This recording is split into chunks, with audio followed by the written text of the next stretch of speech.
Good morning. The conflict in Iran and across the Middle East is now entering its third week.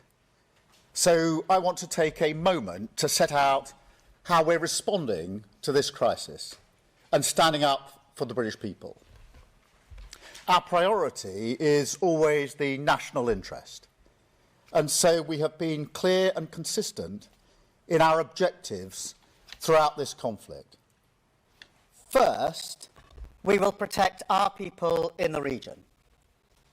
Second, while taking the necessary action to defend ourselves and our allies, we will not be drawn into the wider war.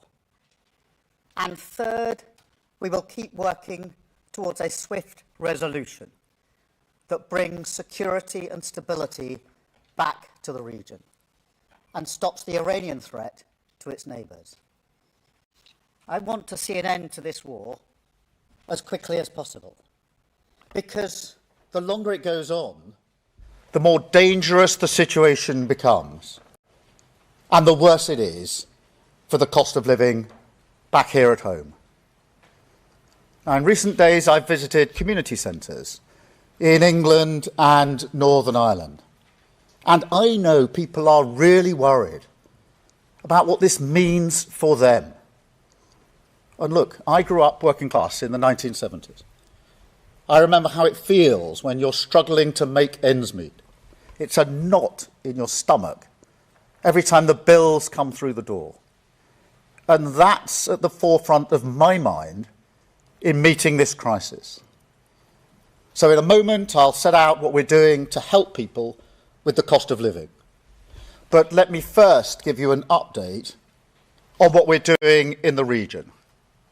We continue to work around the clock to help our people in the Middle East. As of this morning, over 92,000 British nationals have returned to the UK on commercial and government charter flights. Now, that work continues, including to support British citizens in Lebanon. Our armed forces are working 24/7 to protect British lives and British interests and support our Gulf partners. We have thousands of servicemen and women in Cyprus and across the region. 3 squadrons of fighter jets working alongside counter-drone teams to intercept Iranian attacks. They are protecting our people, our bases, and our allies night and day. And I pay tribute to all of them. We're also continuing our diplomatic response. The Foreign Secretary has been in the region in recent days. I'm in close contact with leaders from across the Gulf and Europe and beyond. I met Prime Minister Carney earlier this morning, and I'll be meeting President Zelensky soon, because it's vital that we continue to focus on supporting Ukraine. We cannot allow the war in the Gulf to turn into a windfall for Putin. Now, it's clear the US operation has massively weakened the military capability of the abhorrent regime in Iran. The question is, what comes next? When the fighting stops, we are going to need some sort of negotiated agreement to constrain the threat posed by Iran, to limit their ability to rebuild their nuclear program, to pose a ballistic missile threat and arm their proxy militias, and limit the threat that they can pose to international shipping, which is hitting global supplies of oil, of gas and fertiliser, which is pushing up prices here at home.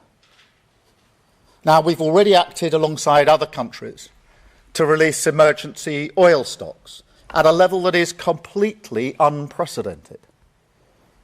But ultimately, we have to reopen the Strait of Hormuz to ensure stability in the market. That is not a simple task.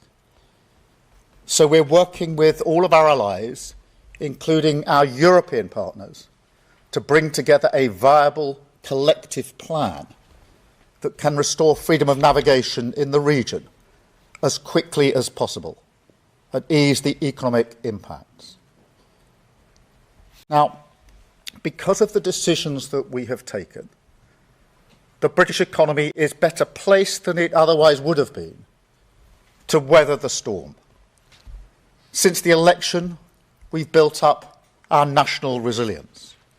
We are delivering the biggest uplift in defence spending since the Cold War. We're investing in clean British power to boost our energy security and protect people working from volatile fossil fuel markets. And because we have brought stability back to our public finances, stability that I will never put at risk, we are in a better position today than we were at the start of the Ukraine war 4 years ago. Now, back then, inflation was 5% and rising. We brought it down to 3% today. And this isn't just about dry economics. It's about values. We built this resilience for a reason, to give us the space to act, to support working people, and shelter our country from the shocks, the volatility that is buffeting our world. And we are acting. So this morning I want to set out 5 steps that we're taking to tackle the cost of living. First, we have capped energy bills until the end of June, saving the average household £117. Now that's in addition to the Warm Homes discount of £150 for the most vulnerable in society. No matter what happens now in energy markets, in 3 weeks' time, your energy bills will be cut and then capped for the next 3 months. And I can announce today that we're giving a legal direction to the energy companies to ensure that every penny of the savings that we delivered through last year's budget is passed directly onto customers to keep bills as low as possible. Second, we have extended the cut in fuel duty until September. And we've introduced the cheap fuel finder, forcing petrol stations to publish their live prices to make it easier for drivers to choose the lowest price. Now, let me be really clear on this. Back in 2022, when prices spiked because of the conflict in Ukraine, I campaigned for a windfall tax on oil and gas companies, and we have raised it in government to ensure that companies can't profit from spikes in prices like these, and that money will go back into people's pockets. I simply will not allow companies to make huge profits from the hardship of working people. Now, this government was elected to stop that, and we will. That's also why we're going to support rural communities with the cost of heating oil. And this is point number 3. The CMA reported last week what every heating oil customer already knows. These are accounts of suppliers cancelling orders and jacking up prices. Now, that kind of conduct is completely unacceptable. So if the companies have broken the law, there will be legal action. And because it's clear this market is under-regulated, we're going to put that right to ensure customers get a better deal. But we won't just wait for that. I'm announcing immediate support for vulnerable heating oil customers today, providing £53 million for those households that are most exposed. Fourth, we are pushing ahead with our long-term plan to build Britain's energy security and independence, because otherwise we will continue to be subject to wild fluctuations in oil and gas prices. We've already brought in £90 billion of investment in clean British energy, And that's enough to power the equivalent of over 20 million homes. Just last week, we committed to reforming regulations so we can fast-track new nuclear power stations. Now, this has been opposed every step of the way by those who want to resist the push for clean energy. They did the same throughout the entire period of the last government, and they won. But we see here, as we did with Ukraine, that this is a vital cause. Because until we get ourselves off the roller coaster of international oil and gas markets and onto clean, homegrown British energy, tyrants like Putin and the Ayatollahs will be free to attack our energy security. So we won't slow down on this. We will go faster. Fifth, we will continue to work towards a swift resolution of the situation in the Middle East. Because there is no question, ending the war is the quickest way to reduce the cost of living. And look, it's moments like this that tell you what a government is about. My answer is clear. Whatever the challenges that lie ahead, this government will always support working people. That is my first instinct, my first priority, to help you with the cost of living throughout this crisis. And I want to make one final point, because moments like this also tell you about leadership. Whether to commit British troops to military action is the most serious responsibility for any Prime Minister. I have been attacked by some for my decision not to join the offensive against Iran. But at every stage, I've stood by my principles, principles which I held just as strongly when it came to debate about the Iraq War in 2003. Principles which I believe are shared by the British people, that our decision should be based on a calm, level-headed assessment of the British national interest. And that if we are to send our servicemen and women into harm's way, the very least they deserve is to know that they do so on a legal basis and with a proper, thought-through plan. Now, there are others who would have made a different decision 2 weeks ago. They would have rushed the UK headlong into this war without the full picture of what they're sending our forces into and without a plan to get us out. That is not leading, it's following. My leadership is about standing firm for the British interest, no matter the pressure. And I believe time will show that we have the right approach, right on the economy and the cost of living, right on defence and energy, and right on this war, in the best interests of the British people. Thank you. And now I will take some questions. And I think, Chris Mason, I'm starting with you.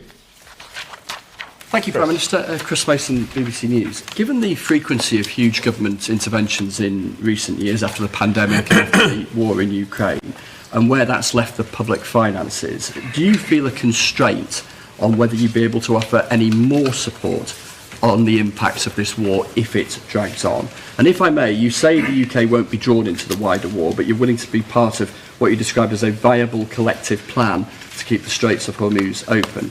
What is the UK willing to do in specific terms? Well, the two are linked, as you'll appreciate straight away, Chris, because the Straits of Hormuz is obviously vital in relation to the price of energy and the impact that that's having on the cost of living. So these are not two distinct and discrete issues. And on the Straits, we've been discussing this with partners, including European partners, Gulf partners and the US. And obviously, we need to look at the options. We've already got autonomous mine hunting systems in the regions. We're looking at options and expertise, but working with our allies on that. In relation to the bigger picture, look, my instinct, my first priority is to protect people in relation to the cost of living. And that's why we put in measures that are already there, the capping of energy bills, and to be really clear, because I know people are worried about this, that is in place until the end of June. It's actually a cut, because that's what we put in place at the budget, and then a cap, and a fuel duty through to September. And the announcement today in relation to those that heat their homes through oil, which is a big issue in rural communities and a very big issue in places like Northern Ireland, putting that in place straight away. As to what might happen in 3 months or 6 months, I'm not going to stand here and pretend to you that we all know what the situation will be in the 3 or 6 months time. We don't. The best way through this is to de-escalate and reduce the conflict, because that is the simple, most effective way to deal with the cost of living, and that's where we're putting our all of our focus. But look, you heard what I said about my instinct, and obviously we'll always do whatever we can in relation to the cost of living for working people. Thank you, Chris. Robert, I think I'm coming to you next. Robert Burston, ITV. President Trump wants you to commit the Royal Navy now to keeping the Straits of Hormuz open. I think you're saying no to that. Is that right? And then, separately, you'll have seen the picture that ITV published of Epstein with Mandelson and the former Prince Andrew in their dressing gowns.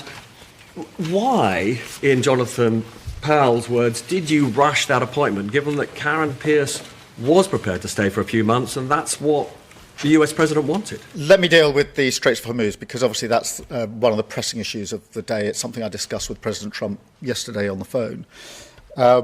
There have been discussions going on in relation to a viable plan. We want to make sure that that involves as many partners as possible. That's been our stated objective here, particularly talking to European partners, inevitably talking to Gulf partners and to the US, because we need a credible, viable plan if we can. And as I said a moment ago, this is, to say the least, not easy. It is not straightforward, and therefore we have to make sure that we've got that credible plan in place. As to what the precise options are, as I say, mine hunting systems of ours are already in the region. We've already spoken about what we can do in relation to anti-drone capability. But this isn't just about what the UK can do. It's about how we play a part in bringing others together behind a viable plan. So that's where we're at the moment. Well, we're looking through the options. It is difficult, of course. It's difficult. There's no hiding that. But that's what we're working on in terms of a viable plan, because ultimately we need to get the Straits opened. Otherwise, the price of energy will remain very high for reasons that everybody understands. So it's part and parcel of what we're doing on the cost of living. In relation to Mandelson, look, the independent advisor has looked at the tail end of last week at the process we went through, and he said it was the proper process. Look, the process wasn't strong enough, and that's why last year I moved to strengthen the process, and we'll strengthen it again. My reflection is the process wasn't strong enough. The process was followed, but was the process strong enough? No, it wasn't. Now, I recognise that back in September, when the Bloomberg emails came to light, and it was then that I started the process of strengthening it, and will continue to do so. Thank you, Robert. Beth, can I come to you? Yeah, thank you. Beth Rigby, Sky News. Prime Minister, people are worried sick at the prospect of their energy bills going up by £300 or more after June.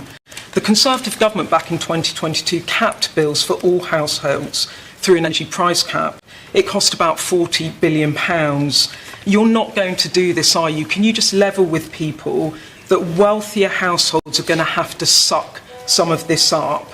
And on the Mandelson files, your National Security Advisor said the process was, quote, weirdly rushed, and Mandelson was appointed before developed vetting had been complete. You told MPs in the House of Commons that due process was followed. Is there a possibility that you have misled the House when you said that? Thank you. No, and the independent advisor looked at that very question, I think, on Thursday or Friday of last week, and answered it very robustly.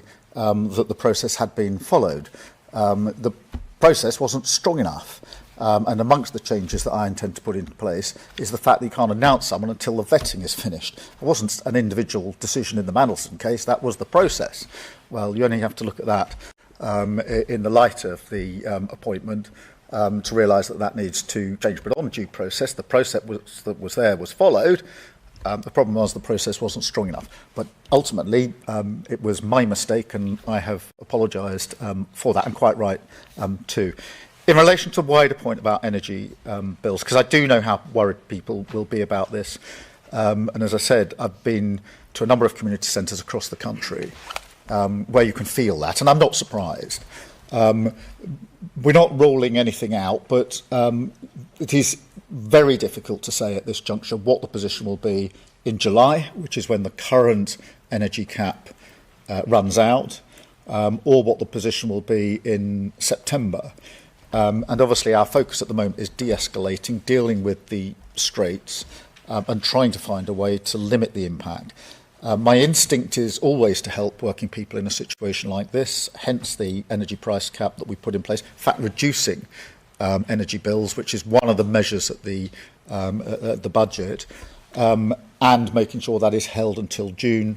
The work we've done on those that heat their homes through oil, which was a real cause for concern, particularly in the tail end of last week when people were beginning to fill up their tanks and they could feel for themselves. And this is an area where, in addition to what we can do through the money we've been putting in today, whether it's that or petrol, I'm absolutely determined to clamp down on anybody who may think of ripping others off in a situation like this. I've heard too many stories of deliveries being cancelled in order for the price to go up. Have to clamp down on that sort of ripping off. But I'm not going to say to you now, because so much is unknown, what we might do in July. We are going to have to do what we can do now to de-escalate, keep this all under review.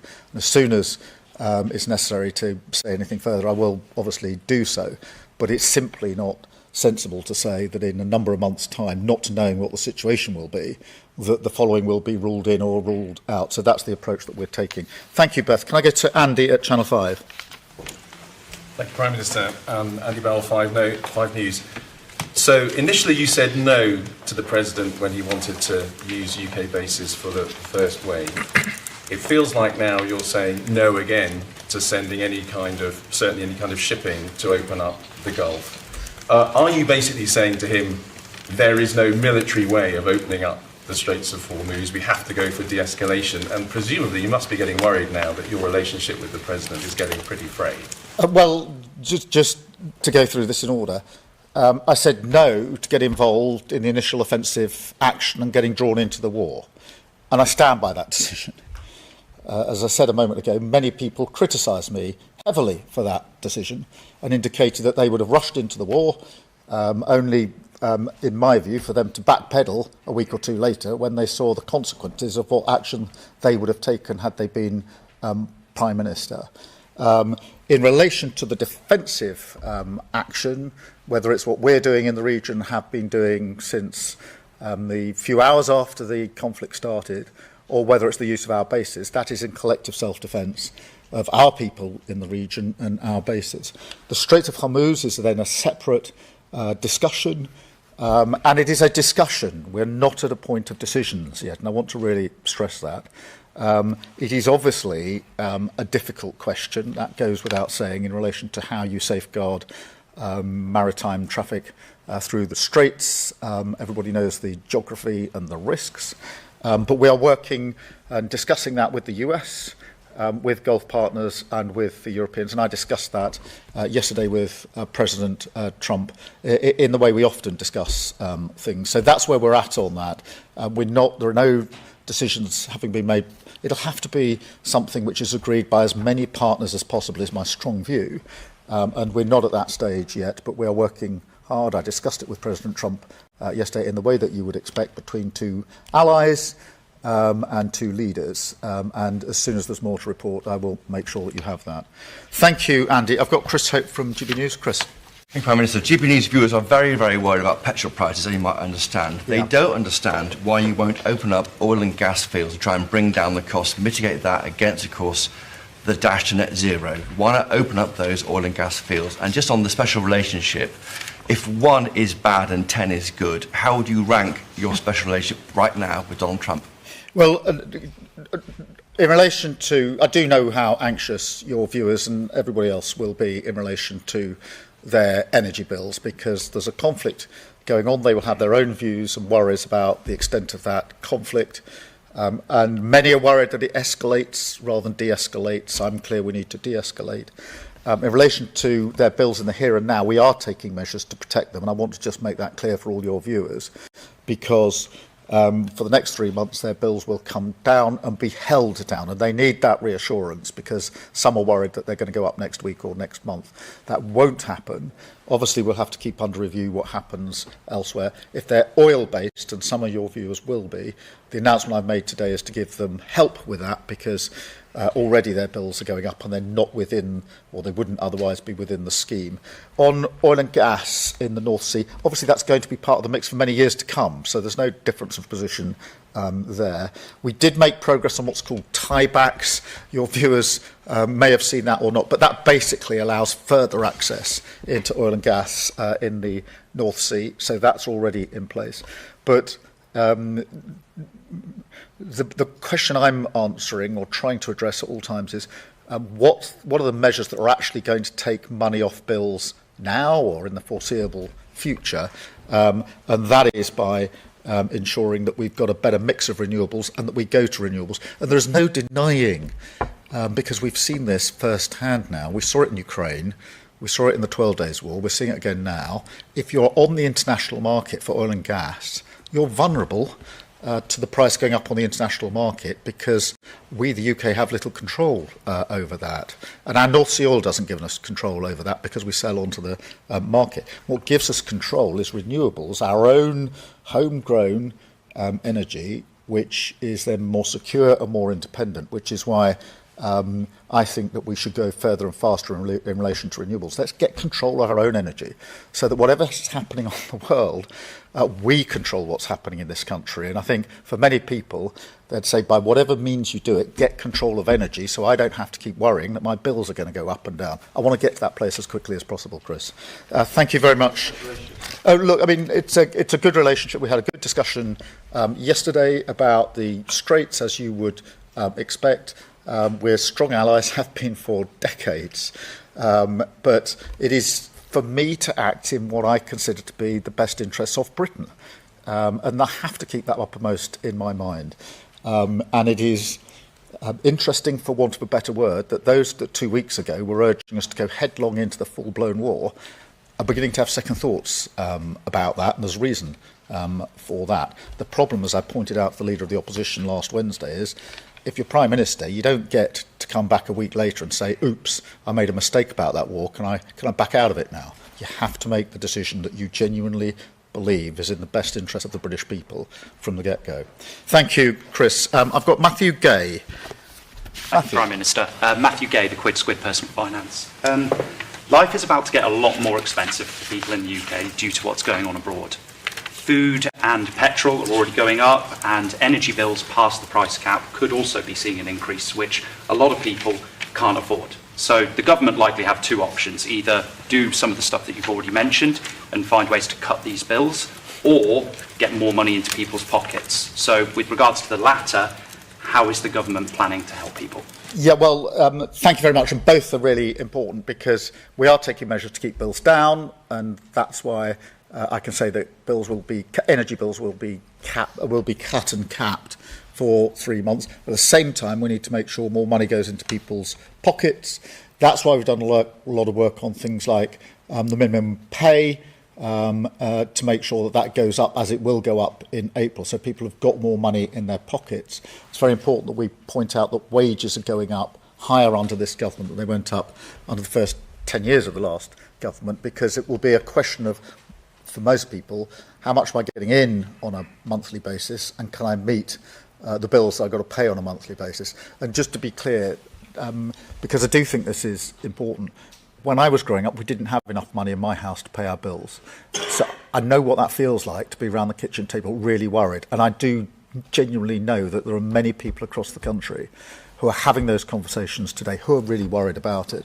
And that's why it's important that I reiterate that my instinct, my first priority, is to do whatever we can to protect them, whether that's cutting or holding bills, or whether it's making sure they've got more money in their pocket in the first place. Thank you so much. I've got Jason Groves, Daily Mail. Jason.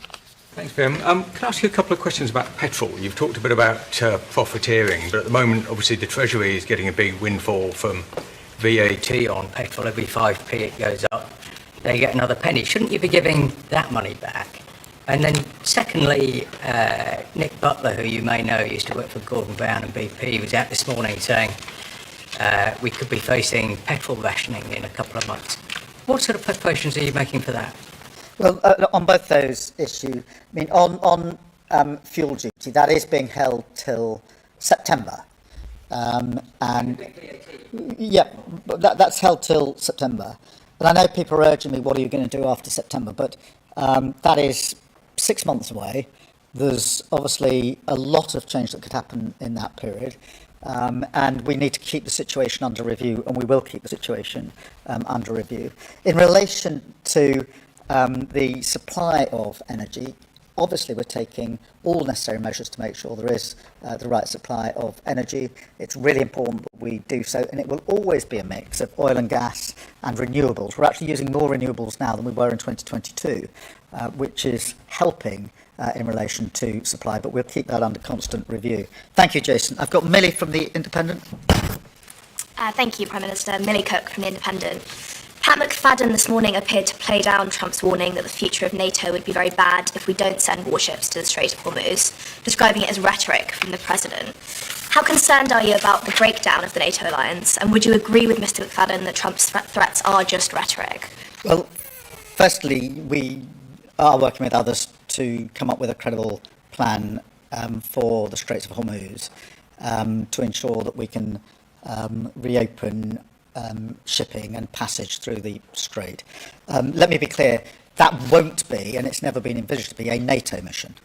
That'll have to be an alliance of partners, which is why we're working with partners both in Europe, in the Gulf, and with the US. It's important that we continue that. It is not straightforward, and you can see that historically when there have been other conflicts that have affected the straits. But I do think that working with others, including the US, is the way to go forward. And I had a perfectly good discussion with President Trump about that yesterday. And of course, as you'd expect, I mean, we are talking to the US at all levels, all of the time. And whether it's the US, whether it's Europe, whether it's Gulf partners, we are trying to pull together both partners and a plan in relation to the Straits. Thank you very much. And let me go to George Parker, FT. Thank you, Prime Minister. You said earlier that you simply won't allow companies to make huge profits from the hardship of working people. And you said that in the context of windfall taxes in the past. I just wondered whether you were suggesting that if they carry on, as you see it, with this bad behaviour, a windfall tax or a higher windfall tax is a possibility. And secondly, taking you back to something you said right at the start, you said the longer this war goes on, the more dangerous it becomes. I just wondered if you could clarify what you mean by that and whether you feel the President shares your concerns. Well, in relation to a windfall tax, obviously there is a windfall tax in place, and we continued and extended that. And you can see in a circumstance like this why it's so important that we did so. That's the argument I made in 2022, and it's the argument I make now. Obviously, it is important that we work with the oil and gas sector, and that's why we've taken a number of measures, including the tieback provisions that we put in place just a few months ago. In relation to the broader words I use, look, the longer it goes on, the higher the risk of escalation, and the bigger the impact on the economy and energy prices, and hence on the cost of living for families across the country. And that is why, in addition to the self-defence actions that we're taking, in addition to the work and discussions that are going on in relation to the Straits of Hormuz, we do need to keep working for de-escalation. In the end, however it comes about, there is going to have to be a negotiated settlement of some sort. And we mustn't lose sight of that. We must talk to our allies about that, and we do. Obviously, we had a G7 call last week. I spoke to the President over the weekend, but I'm clear in my mind that the longer it goes on, the more difficult it becomes, and therefore I'm doing everything I can to work to a resolution of this, but I'm not going to stand here and pretend to you that that is straightforward, that is easy, but we do what we do best, which is to work with our allies, whether that's the US, Europe, or the Gulf, and slightly further afield in the coalition of the willing, to bring about that end. Thank you all very much indeed. Thank you.